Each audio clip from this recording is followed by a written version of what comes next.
The following podcast may contain spoilers.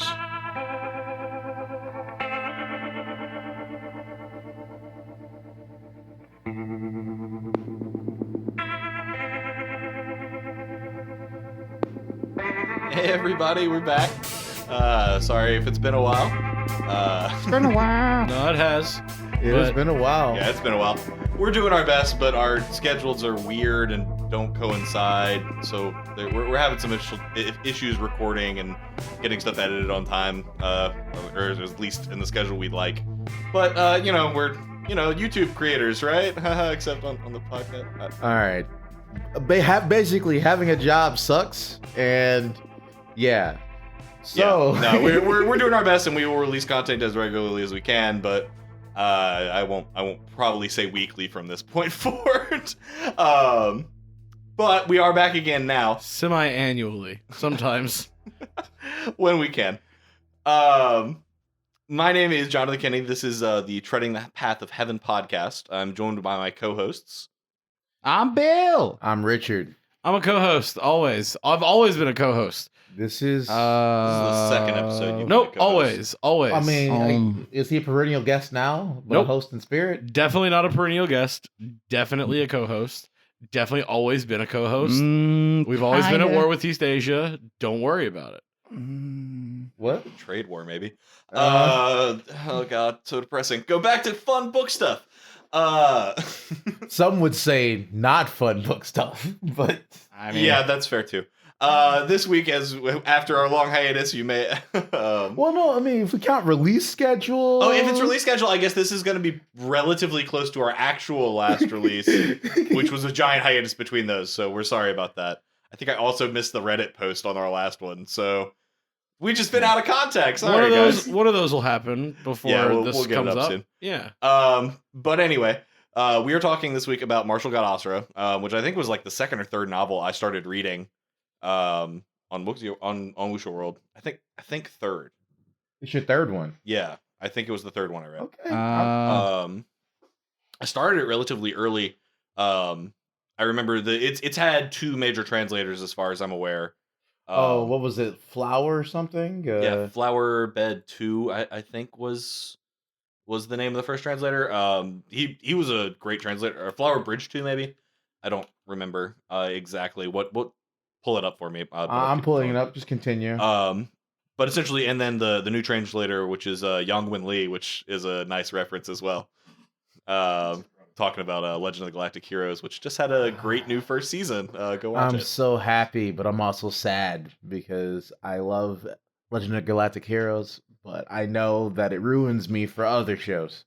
It is such a great novel, so far ahead of its time, and it got a really incredible anime adaptation in I think the 80s, I think. It's like 80s until the late 90s. Yeah, and it was incredible and completely underappreciated, and almost nobody knew about it, which is why I was so happy that it got a new release. But anyway, this is not the Legend of the Galactic Heroes episode. Treading the path of anime. The Martial God Asura episode. And the old translator was Flower Bridge 2, and he left about a year ago. Yeah. At the end of book 3, chapter 1004. Yeah, so it's Youngman Lee is now translated well over what Flower Bridge did. 2,853. So far. Yeah, as of this recording, The new translator is a monster. Oh, he's great. I will say, in other translators' defense, Martial God Asura chapters are in general very short.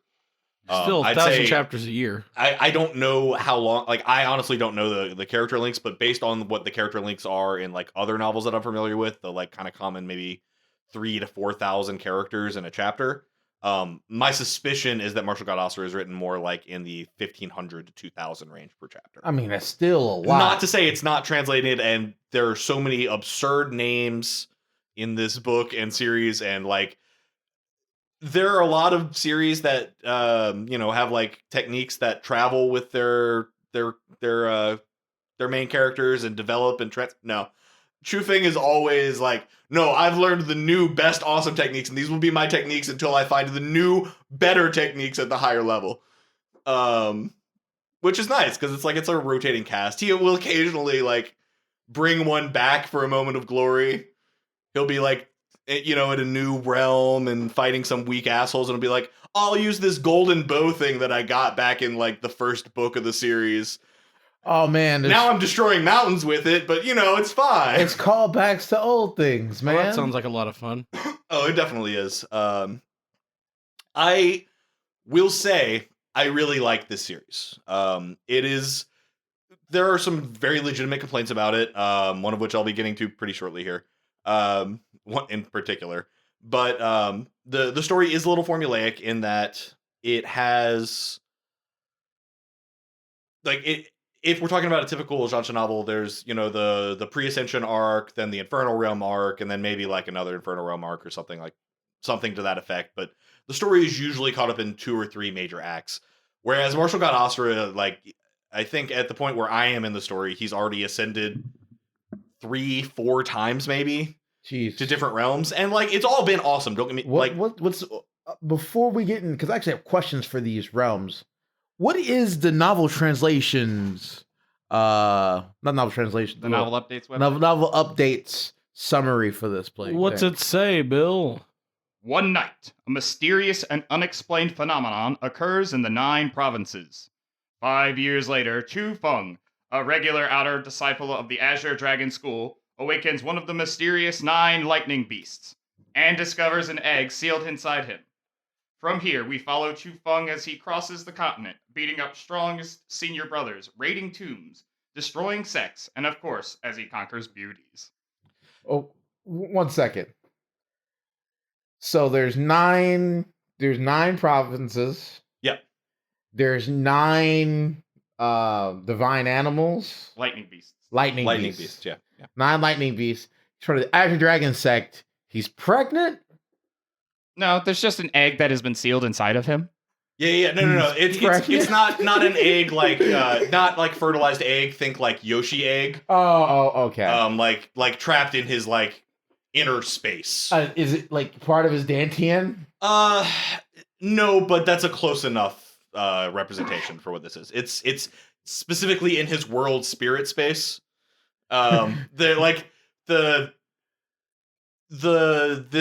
This novel has 2 forms of cultivation. There's normal martial cultivation, which is what you typically expect, flip over your hand and flip over mountains and overturn seas, punch real hard, move real fast, fly through the air by kicking through the air or pushing ki under you, whatever you have.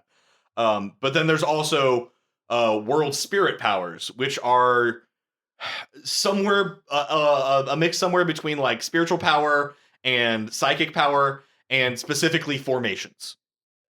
Oh, is there heavy formations in this? Yeah, but not not necessarily set up flags formations, although that is sometimes part of it.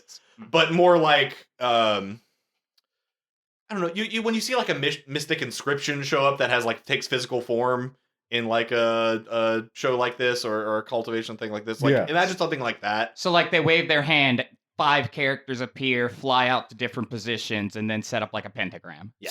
See, that's what I originally thought formations were gonna be, because I remember that from old 90s animes where they'd have dudes setting up formations with stuff and all of that stuff and seals. But then the flags started showing up all the time, and I'm like, are they planning golf flags to seal? I completely imagine that. It is that too, but it's it's more than that. It's kind of a vague power that kind of does what the author needs it to do at the stage in the story. Speaking of the author, a couple other key points. The author is Kind-Hearted B. Nice guy. The year it was published or started being released, 2013, and it has a prequel, or there is a series that was released before it, War God Asura, released in 2011. War God Asura. Yeah, I'm actually not familiar with that one. You said it's a prequel? Yes. Yeah, I was aware there are other stories related to this, but I personally haven't read any of them. Holy crap! Yeah, there's a War God. I wonder if it's what Martial World is to true Martial World. And that's my guess. Is it's something as kind of loosely related as that, where they are clearly in the same universe and the same divine objects are important in the universes, but they're so far apart in time that they're irrelevant to each other. Mm-hmm. As far as I'm aware, I haven't really gotten to the part in either of those stories where they really interact, just where you're aware that they're in the same universe. Mm-hmm. But anyway, world spirit powers. Oh, right. Kind-Hearted B is awesome. I just want to throw out, he, at the beginning of this translation, and I think, I'm not sure what the current state is, but has been in communication with the translators of the story over here. So when they have questions about stuff, he has given them answers. And like, this is the interpretation of, no, later in the story this happens, and that's why this is named this. That sort of stuff. But then also, he's recorded videos and like sent them over to us. Like, really cool. Like recorded videos not for Chinese fans that have been translated for us, but recorded a video for American fans of his work that he sent to the translator to translate and give to us. That's awesome. There will be a link of that in the description below. Surely. We'll put it in there. Yeah. But that's like, and it was a cool video. He talked about like where he was inspired from and, you know, like what writing means to him and like thanked us for being fans, that kind of stuff. It was a really cool video. I think we actually referenced it on an old, one of like our first episodes, actually. We talked about authors being in contact with the people over here. And that's one of the things I was talking about. That's one of the, like, honestly, like, not I can't stress this enough. That's some of the coolest stuff you ever hear, because, you know, we are reading translations of stuff that wasn't really meant for us. So yeah, it's cool to see that they appreciate our fandom. You know, it's really cool. And like, I don't know what the whole, there's a lot of politics involved in that now, and I don't really know what the current state of affairs is. And I hear different stories on both sides of it, and I obviously tend to side with Usha World because that's where I started reading, but I don't know how valid that is or whether that's my own bias. That was the sect you grew up in, bro. Like, exactly. I've got, you know, I have filial, I felt whatever. Filial piety. Yeah, that I can't pronounce words right now, apparently. That's okay, bud. I got you. Bill will pronounce all the words for you. Bill, say all the words Kenny's about to say. All the words Kenny's about to say? Oh, fuck he you, Bill. got you there. Man, anyway. that was hard. But yeah, no, I was, yeah, I don't know. I've been kind of going around things. One of the things I was really saying, or was going to, was the legitimate criticisms of this series, which is, it is a little formulaic in that he gets to a new place. He powers up to the strongest level of power in that place. He solves the crises of that place. He ascends to the next realm. And if you're talking about that, that is the basic formula of this story. But it's pretty forgivable to me in this case, because one, Chufeng is a different protagonist that I think than is usually in these stories. He's more vicious, more ferocious, holds way more true to the adage of like, being merciful to your enemies is being merciless to yourself. But also, Chufeng is incredibly proud. Like, very proud. Think, like, if you take, Against the Gods, if you take Yun Chi and just sort of, like, multiply him a little bit. Yun Chi, like, has a past and realizes that, like, his actions have consequences and feels bad about the shit he does sometimes. He still does it without batting an eye because he's murdered millions. Chufeng is like, no, you insulted my honor, so I'm going to destroy your reputation, ruin your sect, kill your family, torture you, and then let you die. But I'm also going to let you basically be the impetus of it yourself. Wow. Like, he does the cultivation, like, he's basically the cultivation equivalent of fucking Saw. No, it's cultivation Eric Cartman. Basically, it's like Eric Cartman if Eric Cartman wasn't like the worst person. All right, and just for everyone's reference, where's Eric Cartman from? We've got listeners from all over the world, you guys. That's from Comedy Central's long-running comedy South Park. Thank you. Geez, what, going into season 22 this September? Yeah. Like that, yeah. Hey, yeah, Comedy sweet. Central. Hey. Sweet free plug, right? Yeah. Yeah, we will advertise for you every week. We'll talk about it. We'll do a 5 minutes of South Park every week if you want to give us money, man. I'll sell out. I don't give a shit. Oh man, sell it in a second. Please, someone offer me money. In a half a second. I guarantee if they were offering me money, this podcast would never be late. No, but that's like, that's just what these people in these books would do too. Them given the option. But that's what I'm saying. Chu Feng is an interesting character. So unlike some of the other formulaic Chinese cultivation novels that I read, the formula doesn't weigh on me so much because Kind-Hearted Bee, I feel personally, knows how to execute. I mean, if the formula is well executed, you can't be frustrated as long as you're not bored reading it. And I'm not. Like I personally am somewhere in the 2700s of this book. It's been a great ride. I really like where it is. There's been questions that I had at the beginning of the novel that have been answered. New questions have arisen. I care about the overall plot. I want to know what's happened. Speaking of the overall plot, give us a taste. How's this go? I mean, I did basically. It follows the beginking part. The beginning part. Okay. So like we said, we've got the. I'm sorry. I actually want to just do my two other things real quick first. Sorry. Because I do want to talk about the major thing before we go into the plot. Well, hold up. Synopsis.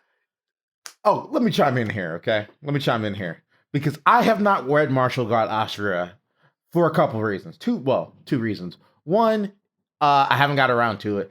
And two, I've heard some hilarious stuff about this novel. Hilarious and horrifying stuff about this novel. I was gonna say, what do you define as hilarious? Yeah, what's hilarity to you? Off stuff like there's mad memes about Martial God Asura. I'm gonna be the one. I'm gonna break this open. Okay, murdering people via rape to death is what I've heard. Okay, yeah. There is the main character of Martial God Asura at one point in the story rapes two girls. Like that happens.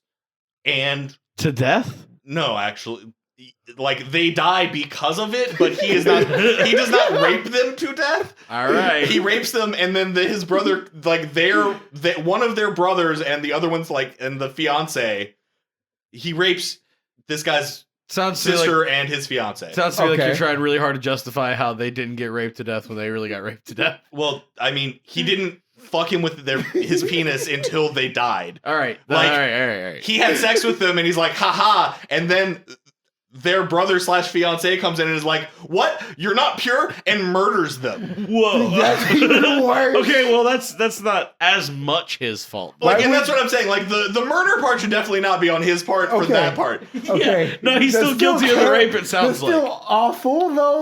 Okay, yeah. And look, that's what I'm saying. It is awful. Rape is bad. Like, rape is always bad. It's not a good thing. No one's a fan of rape. Not one person is a proponent of rape except rapists, I guess. It is... I don't even think they're super cool with it. I think it's more like a compulsion. Yeah. But, like, here's the thing. What bothers me about it is not the fact that people are frustrated with the fact that the main character rapes somebody, because that's not cool. It sucks. But every meme I see about this is, hey, oh man, Martial God Asura, his main battle tactic, rape. Only thing he does. It has occurred one time in the story, but that's not the main defense of it. The main defense of it is that the book doesn't characterize it as a good thing. Like, he does it, but first of all, here's the context that's always left out. Okay, I need this. The two people that he raped had just drugged him with an aphrodisiac because they were planning to force him to have sex with another girl that he didn't want to have sex with. That's a lot of context to put into a meme, though. I'm not saying it should be in the meme, but like I've heard a lot of people say like I'll never read this story because the main character is a rapist. See, the thing is like I've had people tell me to avoid Martial God Asura. I just said Martial Guard. Avoid MGA because of like they said it's lowbrow. Rape is one of his literally, they told me rape is one of his cultivation techniques. I like MGA. And I'm like, dude, really? It's like, and that's what I'm saying. It's not, I don't have a problem with people raising issue with rape because it's not cool. I have an issue with people not like defending the way the story is actually written. It is being accused of way worse than it actually is. But there's still more that I have to say about it. The other somewhat defensible part about this is that the book itself doesn't characterize it as a cool act. Like, there are hundreds of chapters of negative consequences. Chu Feng feels terrible about it. It is like one of the first things in his life that he regrets doing. It's awful. He feels bad. He goes out of his way to try and help those people, and like he changes as a character. He has growth. And also, one of the characters is not actually dead. Spoilers. She goes off and like ends up, because of like a cultivation technique that goes wrong, becoming like a monster. And he has to deal with that. It's like bad. It causes a lot of people to die, some of whom he cares about. And like he has to fix her, and he goes a long way to like make amends and try and do things for it. Like it's bad, yes. But the book thinks so too. Okay. There's a scene early on where like really early on, where this guy wants him to marry into his clan. So he's like, so he ends up doing this aphrodisiac bit again, but to have him sleep with his daughter so that, he'd be like, well, you have to take responsibility. And so it happened. And he's like, all right, fine. This is my wife. Like, oh, he wipes up the girl that was forced on him via drugs? Yeah. No, the first time, well, actually, he also takes the other daughter in this situation, too. That's kind of his comeuppance in this case. Well, that was the one he wanted, and then they wanted to force him on the older one. So they did a switcheroo and drugged up the room, and it's like, he'll have sex with the older one, and then he'll have to marry him, and then we'll have the little one to marry off. And he's like, no, I'm still going to marry her. You've just given me the older one, too. That's funny, but also horrifying that the family would do that. Yeah, but that's what I'm saying. Like, this is the mores of this world. Like, this sort of stuff has happened earlier in the book. Also, I mean, there was a guy that like lipped off to him in a hotel. Didn't like do shit or attack his friends.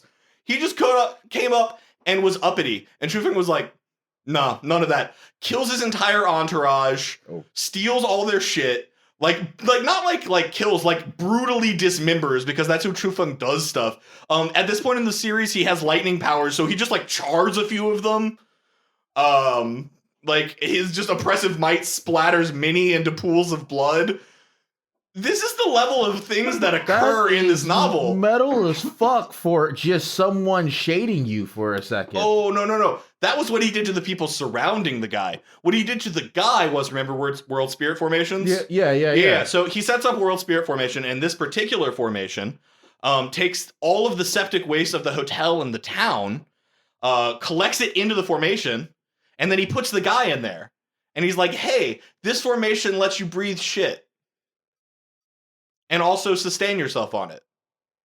You can't escape this formation. You can live as long as you want to. Bye. And then he traps him underground and doesn't tell anyone about it. Banishes someone to the shit dimension for talking shit. Dude, that escalated so quick. I'd rather just be killed and dismembered. No, it sounds like that was the option he was given. And this leads into one of the other pretty legitimate complaints about the series, is that the novel constantly lauds Chufeng as a righteous hero. But he's not. Which, like, in a very, very specific sense, I can see what they're going from. Because, like, he does a lot of hoist people by their own petard, and, like, he does a lot of, like, facing up to situations that he shouldn't be able to win because it's the right thing to do. And then he wins because he's Chufeng, or because plot armor exists. Oh, and there is major face slapping. Like, yeah, no, there's so much face slapping in this series. There's one point at which he orders an army to literally slap himself in the face 100 times, and anyone that doesn't slap themselves with their full strength for any of those 100 slaps will immediately die, and he'll know because he's watching. Oh no! How does he know how strong they can hit? He knows. He has that vision. He's watching. Honestly, that's kind of the point, is that, like, Shufeng is one of those, like, max stats bullshit character. Like, he is only limited by his cultivation realm. If there's a way he can perceive something, he can perceive it. If there's a formation he can solve it. I see. Well, okay. I understand we went over the shit dimension guy. Do they ever return to check up on the shit dimension guy? Oh, no. That's that guy's fate. He's just gone. There is eventually someone being like, where's my son? But they don't find him. He's in the shit dimension, says no one. The underground shit dimension. I mean, are those really unbreakable? Like, oh, to him, yeah, absolutely. No, World Spirit is power is what like he is like a realm above that other guy in World Spirit power. But the point is, don't talk shit around Chu Feng. So that covers your third? No, the third one is the rape thing. Actually, sorry, that I had ordered them differently in my head. Sorry, so I guess that ended up being the third one was the fact that he's lauded as a righteous hero, which, like, as you may have figured out by my conversation up to this point, he's pretty vicious and not super righteous in his methods. I mean, it can't ever be considered righteous because... But it can in the context. Like, if everyone else around you is so, like so shitty, like, even if you do one good thing, doesn't matter how shitty you are, you're still that one good thing, like, more right. You know what I mean? If you do the right thing 1/4 of the time, you're better than everyone who does it none of the time. There's different definitions of morality, and like that's definitely one of them. That's like, yeah, but I mean, it's a pretty applicable one to this universe. Okay, which is the thing. Like, everyone's kind of shitty. Everyone's striving to get stronger. Everyone's trying to carve out their place in the world in this universe because you have to survive. And like, that's just kind of, this is a very brutal, not fun world for most people. And it is very much a dog eat dog, the strong rule, and the weak fucking survive. It sounds like Chu Feng is not one of the weak people. Well, he is, but only because he, rises to where he is weak. I see. Repeatedly? No. He fights above his level pretty much all the time. I need to understand, what is this character's goal? Like, okay, like, I want to. You explain that this world is pretty terrible, right? Yeah. Like, this world is terrible. It's rough. It's a situation where if someone talks shit to you, you murder all of their friends that did nothing and then put them in a shit dimension. Well, okay, so what like, is his they goal? didn't do nothing. You can They made bad that friends. he's not one of the actual members of the Chu. Like, he's not. There is a Chu family that he is a part of, but the Chu family the Azure Dragon sect and the Chu family that exists there is not his, like, real family. He's adopted. Okay. Which is a fairly early fact in this series. Also, the fact that he has a 9-headed lightning dragon. Yeah, inside him, that is his bloodline and his cult. It's tied to his cultivation. It's very cool and one of the more fun things about the series. Is that why he was adopted by the Chu family? Yes, but you don't find out why those are related for a very long time. Okay. Well, in that regard, how far into this book have you read? I'm about maybe 130, 150 chapters from where they are. Okay. That's still like 2,700 something chapters, right? I'm going to mainly stick to stuff that happens in the 9 provinces in this story, with the exception of one that I'm planning. So, honestly, that's mostly, like, that's all within the first 1,000 chapters. Okay. And honestly, a good bit lower than that. It's just been a long time since I've read some of it, so I don't know exactly where it takes place. I've read about 20 chapters, maybe 30. But yeah, right. Adopted family, right? So he goes, and being Chu Feng, like, somebody steps to him and he's like, no, none of that. So he goes and he solves the problem. He kills the young master. Like, he's the person where the guy that shows up that, like, the young master's like, you couldn't do this. My uncle could kill you with the wave of his hand. And then the uncle shows up and he can kill Chu Feng with the wave of his hand. Chu Feng's like, I don't give a shit, and breaks the guy's neck.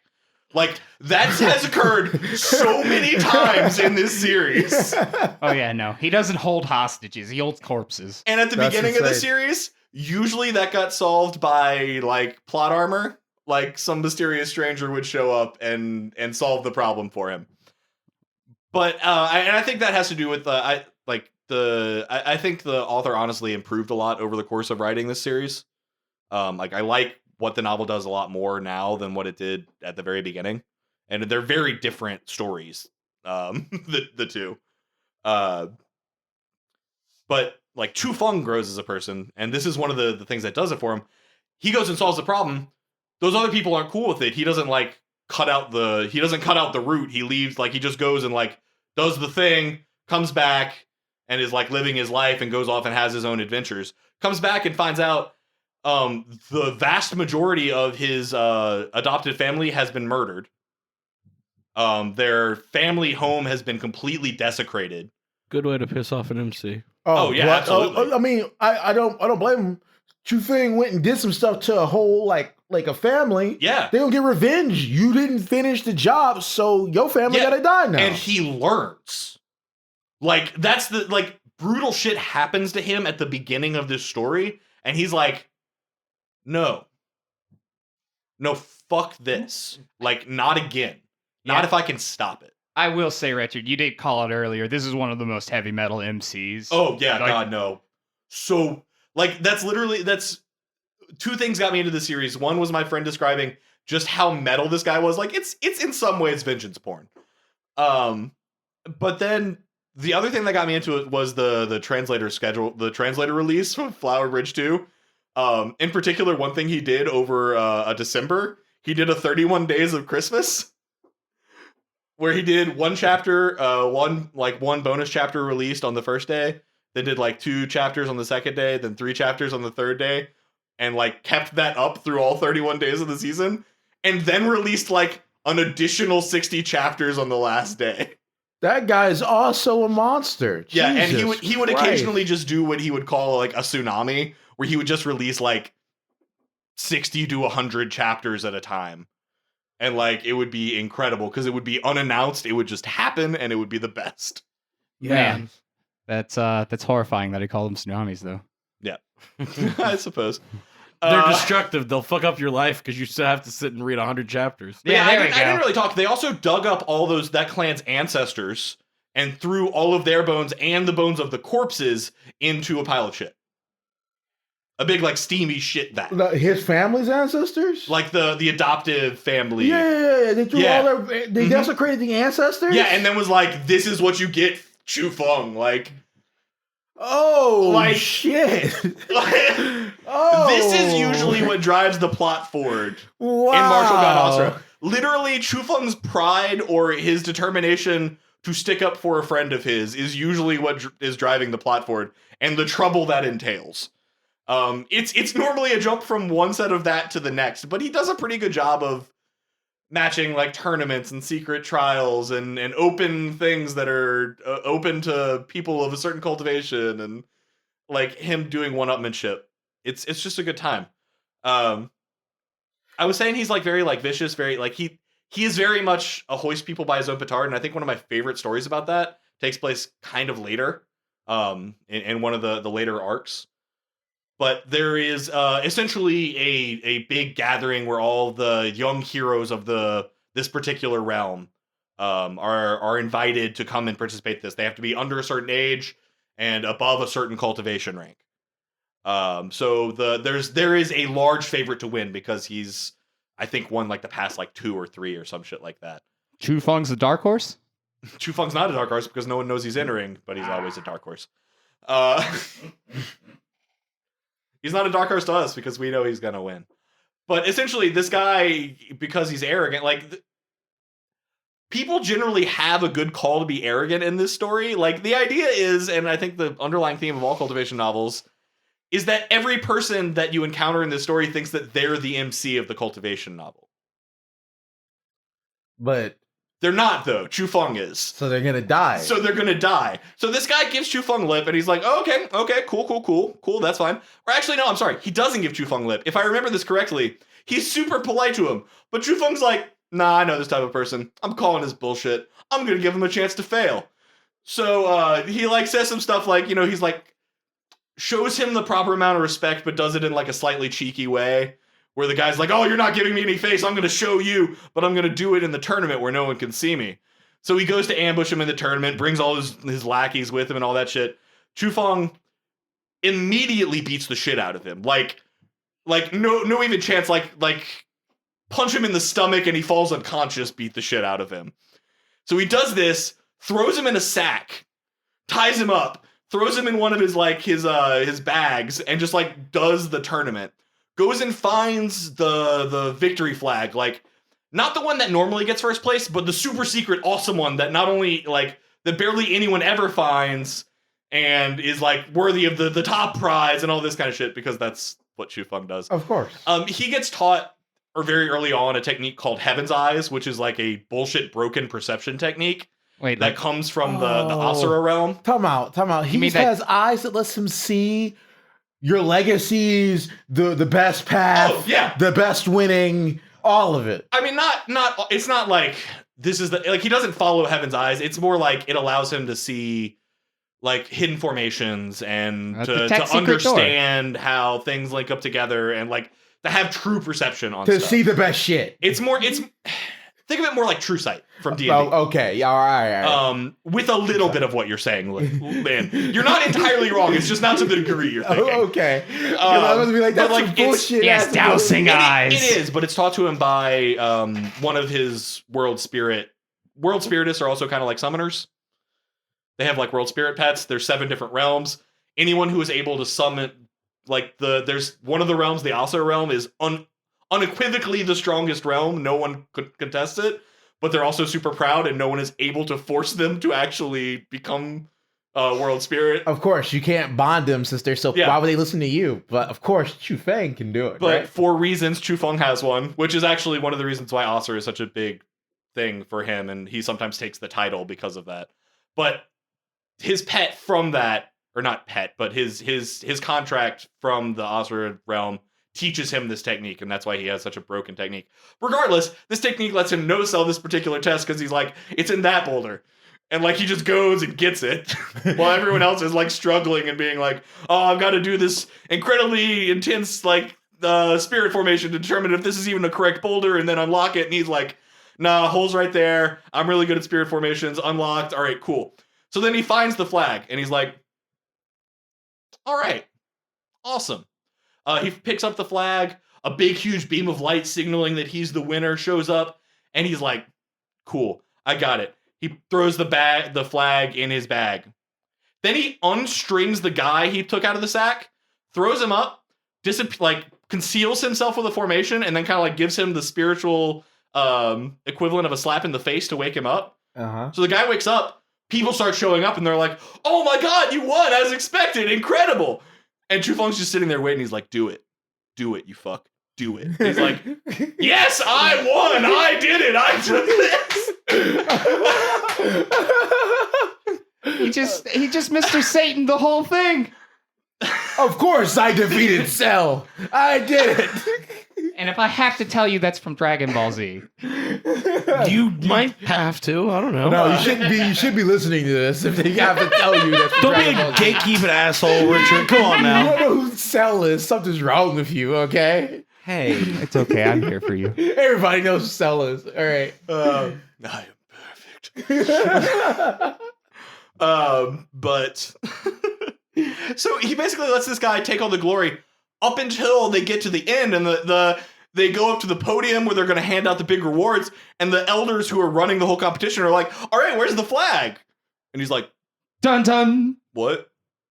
And Chu Feng's like, oh, you mean this thing in my bag?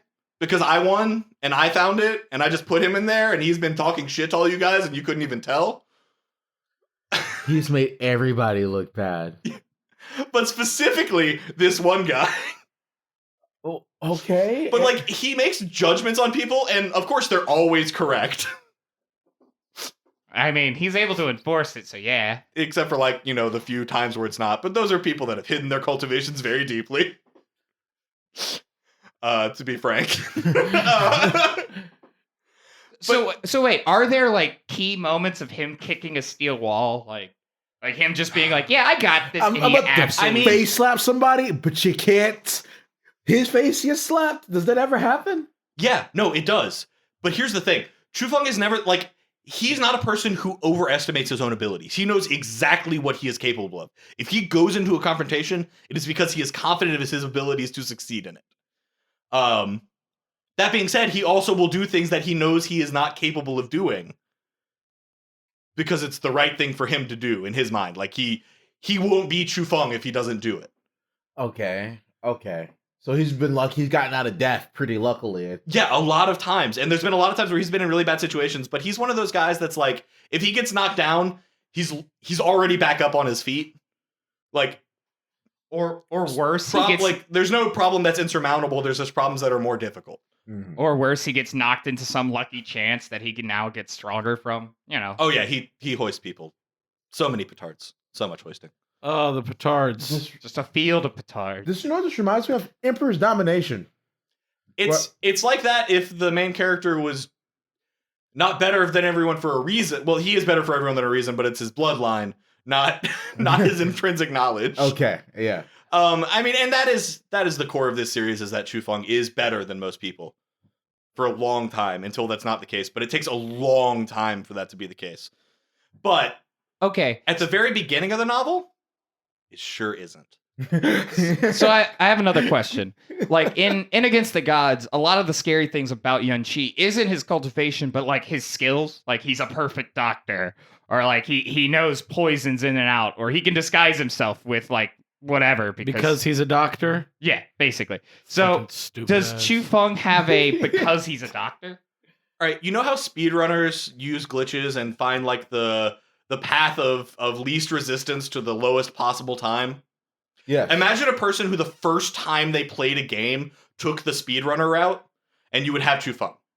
Oh, geez. Everything is optimal. Yeah. It's not that he is operating above the possibilities of what he can do. He is limited by his cultivation realm and what he has in his power, what in his grasp at the time.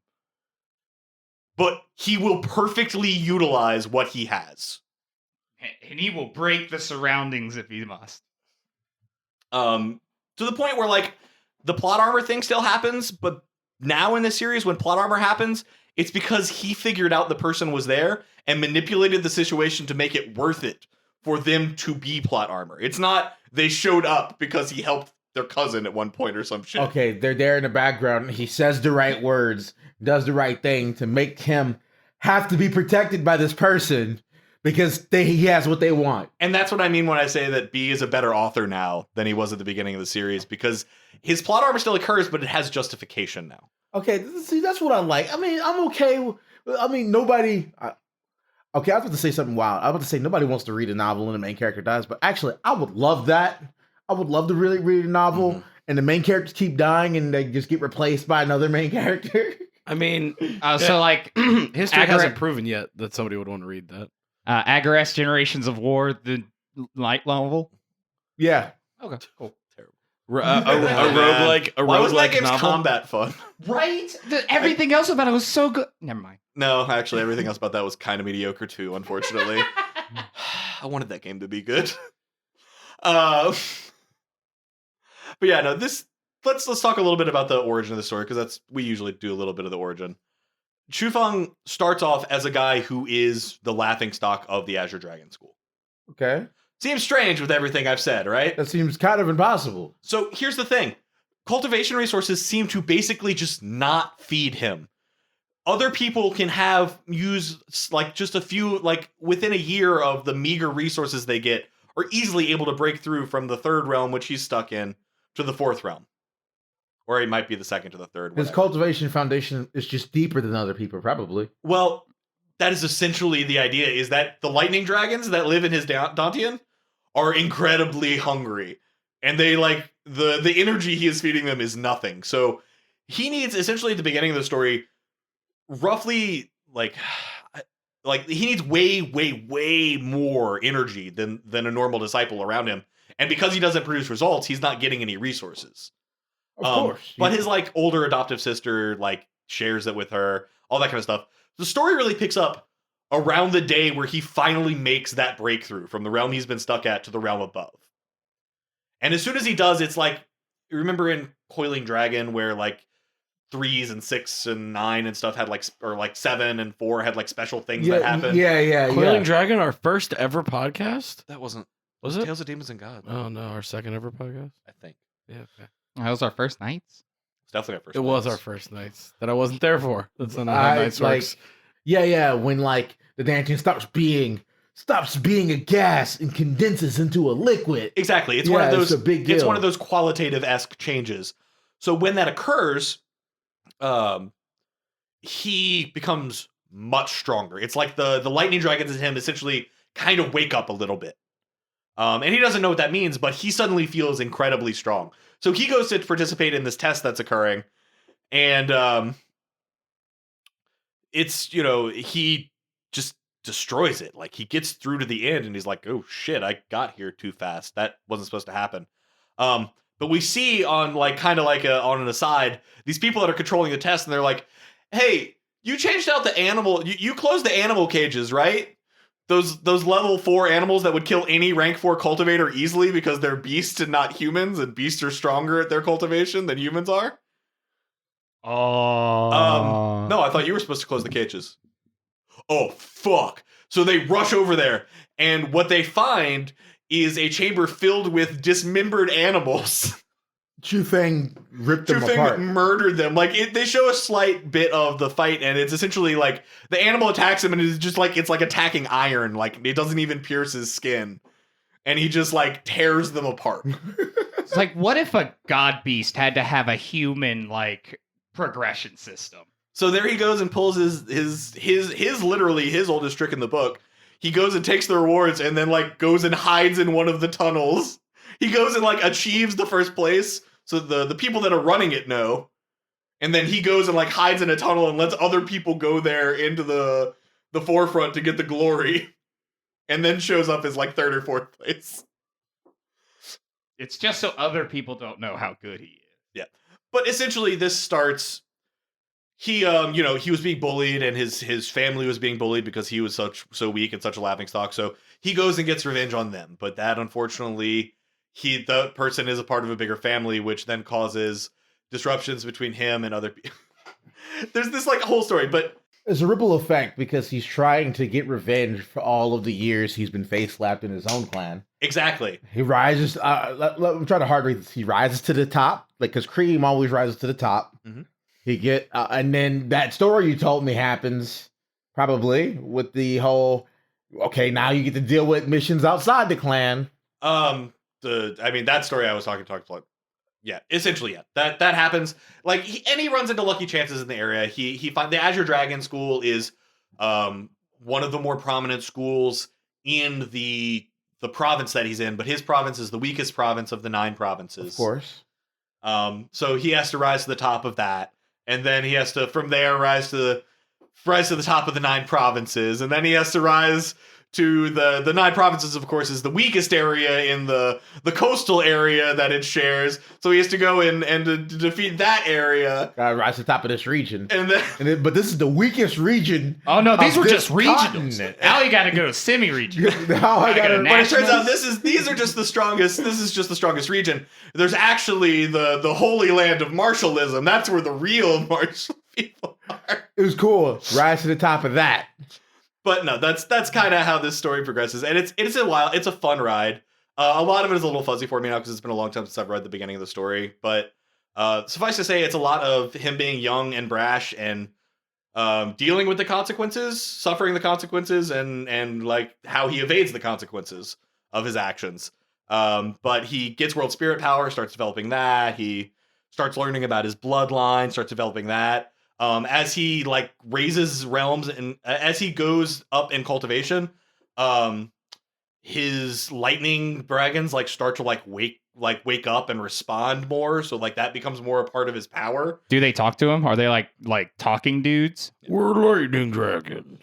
Like that kind of stuff? Like they introduce themselves first? Are they like Pokemon? It's like a pretty weird, tenuous relationship. But it's pretty fun. But it has all these moments, like these really cool, interesting moments that really foreshadow stuff later in the series where like he'll be in the middle of a really intense fight and one of his friends will be like close to dying or something will happen that'll trigger his emotions really intensely. And like he'll punch and like it cuts to like another scene and like he wakes up in a bed and like they're talking about shit and they swirl back around to it and like the landscape where he was fighting is just now a giant crater where it remains and the landscape is irrevocably altered. Okay, that's interesting. Like, you learn stories about him, like a person came to deliver him and then delivered him to someone and then walked away and then lit fire burst out from him and like lit a certain radius around him on fire and that fire is still burning to this day. See, I always love that. Like I'm reading a novel right now that utilizes something similar, where like it will do like you get to see awesome action first person, but when shit really does get epic, it switches to like a third person view from a different character or a lesser character or an enemy soldier who's witnessing this happening, or a drone. And, like something horrific happens, and to us, if we were reading it in first person, it's less awesome because, of course, that's what this character do. But to a normal mortal witnessing this, this is like all hell has broken loose, and the weight of the action is greater when you get to witness it in that third person, separated from the main character. Yeah, but it's a really fun story. There's a lot of typical tropes that you'd expect out of a novel that are played very well. There's a lot of Chu Feng playing the fisherman. There's one in particular I liked that reminded me very much of like the fight between Apachai and that random Chinese assassin with a bird in the Chinese restaurant in History's Strongest Disciple, Kenichi, where it was the two masters fighting, and they weren't really fighting. They were like remaining motionless, but like they were fighting with the possibilities of where they could punch in their mind. That is such a cool concept in Kenichi, I gotta say, where it's just like lines being drawn, and at any point if you cross these lines, you die. So it's just like one person who can read the lines, like telling Kenichi, and he's like moving through them like it's a goddamn like laser light system in a heist. Yeah. No, it's like that that game where they send a panel at you with a human cutout, and you have to like fit yourself into it. Basically, but it's like that where he's basically doing that. Where there's these two like the leader of the Azure Dragon School and this other person are fighting over a technique, and because they're fighting, he just runs in and takes it, and then like runs away because they're holding each other at bay. Incredible, the best strategy. But it's just like a lot of shit like that where it's at the beginning it feels a lot more like a kind of a typical cultivation novel. The beginning arc, apart from the brutality, actually reminds me a lot of like the Reliant sect in I Shall Seal the Heavens. It has a lot of similar like beats that it hits, like with particular medicines and stuff. Like it's just a good fun story. Like when you told me about the cultivation and they're not giving it to him and he's trying to climb and everything, I got Reliant Sex vibes from it. Yeah. Like, and when you told me about his clan master, that Azure Dragon guy, and he's trying to grab the thing, that reminds me of another scene at the end of that volume where the actual leader of the Reliant sect has to like boast against the other members, and they're so strong, and he get killed with a thought, but he's still doing stuff. It's. I do want a question. Does he have like a specific mentor, or is it just like he picks up a teacher, he outgrows that teacher, picks up another? Yeah, he very quickly surpasses his teachers most of the time. But he is very much a person who values relationships. Like, if you were a friend of his, as long as you do not like betray him, like you're in with him. He will fight for you through thick and thin. And there's no like he makes a friend at the beginning of a place and then like he gets up to be the strongest person in the realm. Like he's like, my brother, hey, it's you. I'm just as happy to see you now as I was when you were when we were chill and I was your power level or weaker than you. Wow. Well, that's nice. Like I always liked that. Yeah. No, the relationship, like being friends with Chu Feng is a gamble. Because if you survive it, the payoffs are huge. You're probably one of the major players in your world. But you have to survive it first. What is your percentage chances of surviving? Like 20%? Sound great. It really depends on the situation. I mean, like, depending on the situation, somewhere between like 5 and 60%. 5? Depends on if he just got chance to survive. As a wide gulf. That is quite risky. Oh, man. It is. But I'd rather be Chu Feng's friend or family member than be his enemy. Yeah, it's the kind of thing where like it's like being friends with like the Count of Monte Cristo. Like actual friends with the Count of Monte Cristo. Like suddenly you're a noble because you were friends with the Count of Monte Cristo back when it mattered. Mm-hmm. Yeah, that's right. The Count of Cagliostro. I did try to say the Count of Cagliostro, and that is not the right character. That's a villain. No, he's fine. Just don't worry about it. He's got the douche face. But I don't really have, honestly, too. I honestly was surprised at the amount I had to say about Martial God Asura. I mean, anytime you read over 2,000 chapters of anything, you want to talk for a minute. Yeah, no, and like I think that's probably the case. It is funny, like when I read the chapter comments and they're like, "This chapter's this is so formulaic," but it's like the chapter comment on chapter 2,713 or something, and it's like, well, yeah, no, it's a pretty legitimate complaint. I understand where you're coming from. I've thought the same thing myself once or twice, depending on where it is. But I'm also right there with you, read 2,700 chapters, so I guess it can't be all bad. Yeah. Doesn't sound like. Where do you read this one? This one is also on Usha World. Cool. Very cool. So my basic point here, if you were not immediately turned off when I tried to defend a rape scene depicted as an evil bad act, we appreciate you listening this far.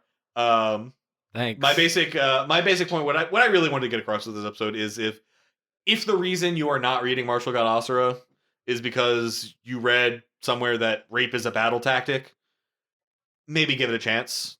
It may be too much. It is very visceral. It does not like shy away on its description of things. Oh God. I mean, I won't say it like it's not. It doesn't do it excessively, but it doesn't turn its eye. Oh yeah, no, he loves talking about guts strewn everywhere. Yeah, there are many pools of bloods and dismemberments and things that happen on screen, so to speak. But so it is definitely not for everyone. It's brutal, it's rough. But one of the reasons I got into cultivation novels in general is because I was tired of Japanese main characters and English main characters that have to be good. I mean, English main characters that came out of broadcast regulations that, forced them to be moral. So that's how broadcast stuff happened in America. But I'm just happy to have a character that, the enemy's monologuing and they're like, while that's happening, they're plotting on how to kill them, not doing stupid shit. But do you guys have any further questions? Anything like that? I mean, I think you really hit everything up. Yeah, you explained how the story works and like what tropes it plays around with. It sounds like you've done pretty much all you can without just telling the fucking story. I mean, we do have a section for the rest of it. Yeah. I'll see what I can come up with. That'll be fun. Do we have any business we take care of? I don't have my phone, so I don't have the reviews. Womp womp. Oh, hey, it's my phone. Hang on. Hey, Vamp. Talk about other stuff. Anybody who paid $5 to watch the stream of this podcast could watch me hand the phone over to Rick. And you would see that it's so hot in this apartment that I'm not wearing a shirt, which it's pretty hot. Getting hot in here. Hey, ladies.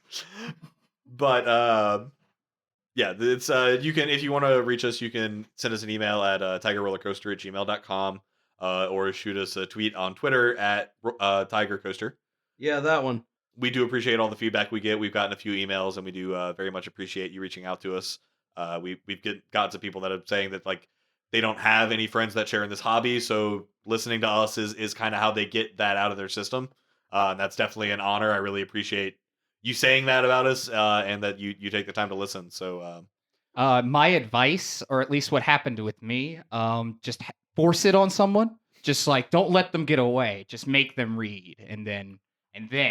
Yeah, usually it only takes one. If they really get into the first novel, they're usually like they get the end and they get that hunger, and that's how you join the F5 sect. Oh man, boy, did you get that hunger, man! Like I really did get that as I was reading the tutorial. Is too hard. That F5 sect is very easy to fall into. Like honestly, like sometimes I'll fall out of it, and then I'll come across another novel that just reignites the burning passion of being a senior brother in the F5 sect, and I just kind of lose my mind.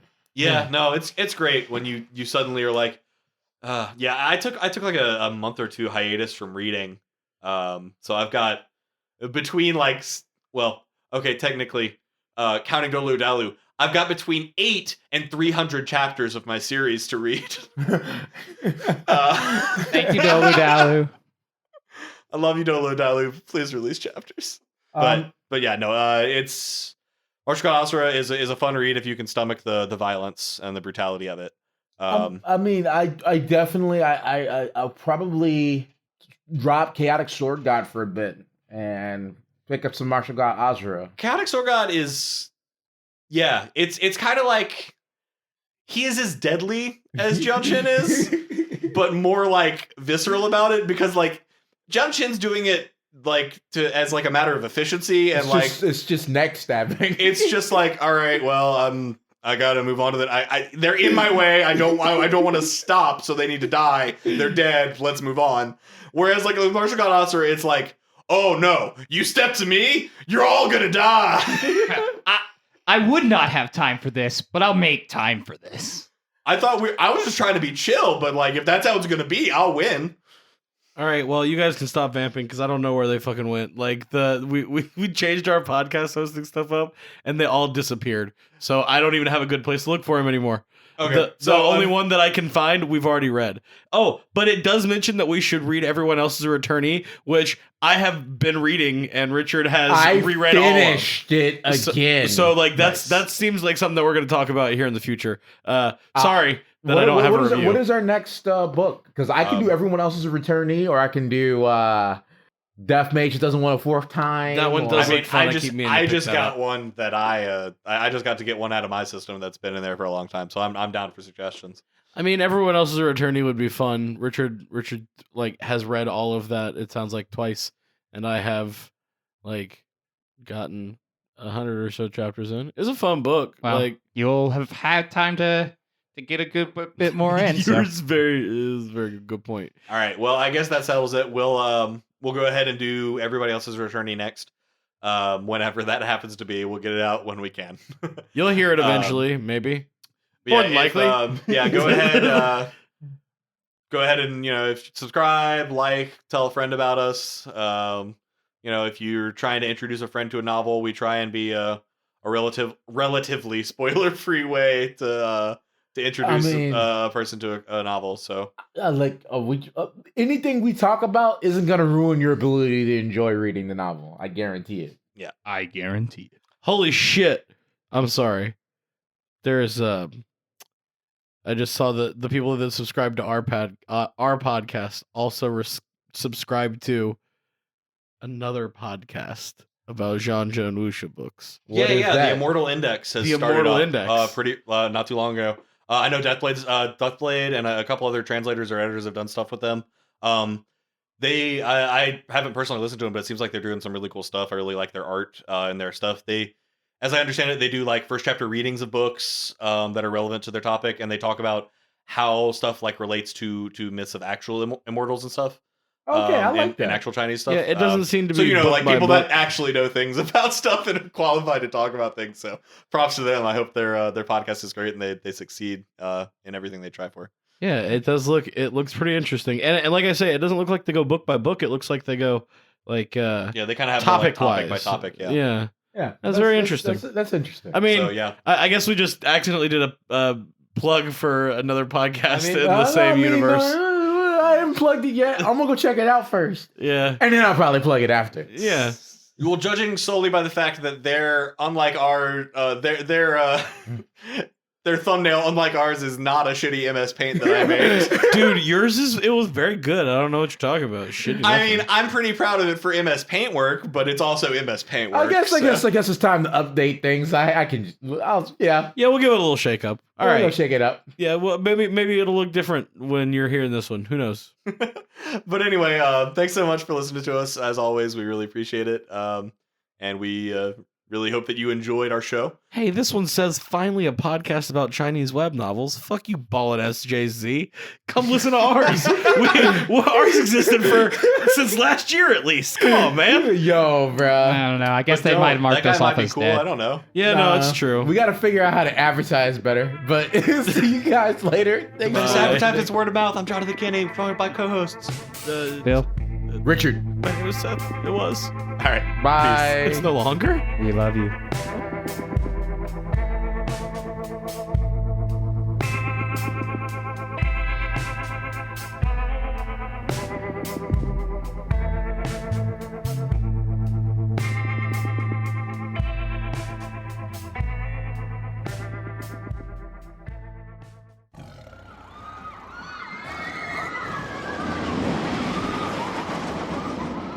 Tiger Roller Coaster Productions. Tigers are scary. You try to get off.